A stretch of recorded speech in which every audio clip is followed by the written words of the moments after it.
Hello guys, ఎలా ఉన్నారు? మాయా సభ political డ్రామాగా వచ్చిన ఈ సిరీస్ చాలా బాగుంది. నాకైతే నచ్చింది. 9 ఎపిసోడ్స్ ఇంటెన్స్ డ్రామాతో దేవకట్ట గారు అద్భుతంగా తీశారు. రైటింగ్ చాలా కన్వీనియంట్గా రాశారు.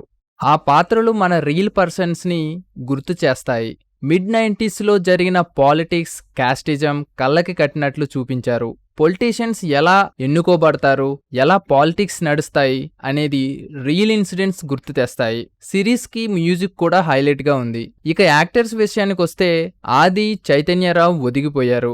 ఆర్సీఆర్గా సాయి కుమార్ గారు చక్కటి నటన కనబర్చారు.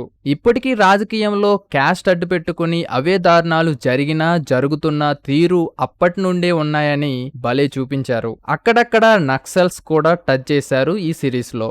ముఖ్యంగా ఫ్యాక్షనిస్ట్ గా చేసిన ఎంఎస్ రామిరెడ్డి ఫాదర్ క్యారెక్టర్ ను పవర్ఫుల్ గా చూపించారు. చిత్తూరు, నర్సిపల్లి, విజయవాడ, పులిచెర్ల పాలిటిక్స్ రైవల్రీ గట్టిగానే చూపించారు. సిరీస్ లో కెమెరా పనితనం కూడా చాలా బాగుంది. దేవకట్ట గారికి హ్యాట్స్ ఆఫ్ చెప్పాల్సిందే. ఏ డెఫినెట్లీ వర్త్ వాచ్ సిరీస్.